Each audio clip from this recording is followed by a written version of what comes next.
അധ്യായം 9.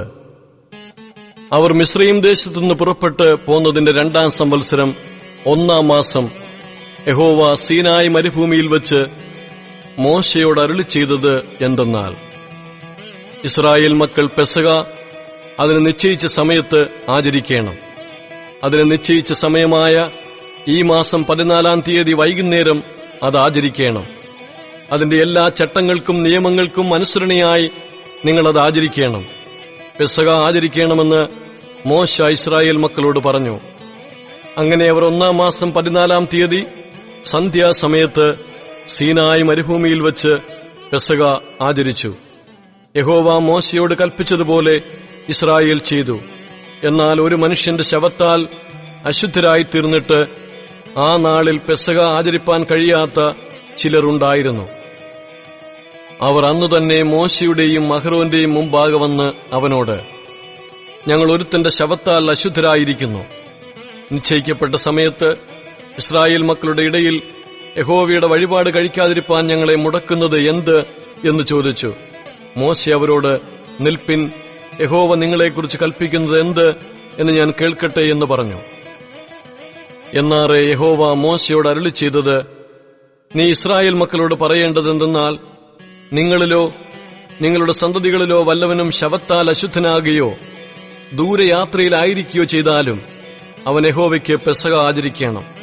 2-ാം മാസം 14-ാം തീയതി സന്ധ്യാസമയത്ത് അവർ അത് ആചരിച്ച് പുളിപ്പില്ലാത്ത അപ്പത്തോടും കയ്പ് ചീരിയോടും കൂടെ അത് ഭക്ഷിക്കണം.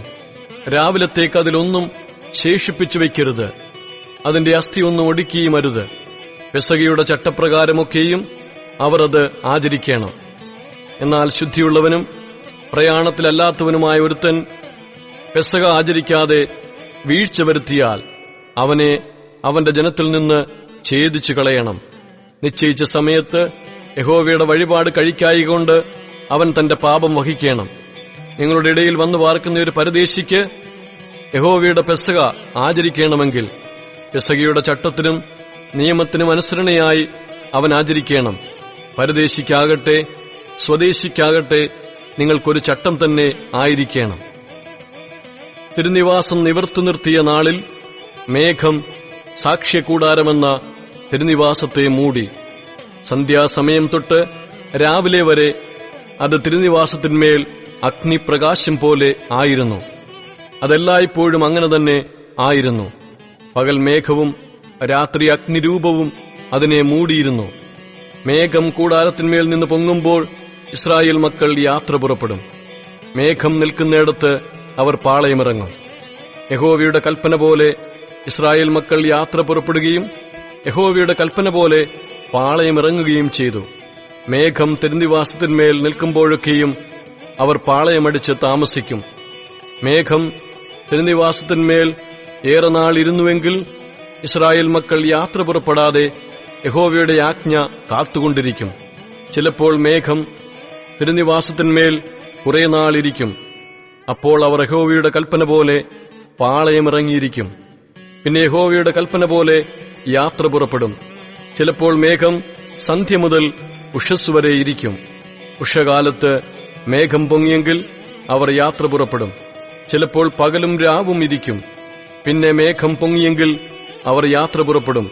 2 ദിവസമോ 1 മാസമോ 1 സംവത്സരമോ മേഘം തിരുനിവാസത്തിന്മേൽ ആവസിച്ചിരുന്നാൽ ഇസ്രായേൽ മക്കൾ പുറപ്പെടാതെ പാളയമടിച്ച് താമസിക്കും. അത് പൊങ്ങുമ്പോഴോ അവർ പുറപ്പെടും.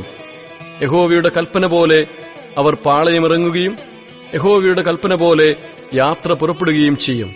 മോശ മുഖാന്തരം യഹോവ കൽപ്പിച്ചതുപോലെ അവർ യഹോവയുടെ ആജ്ഞ പ്രമാണിച്ചു.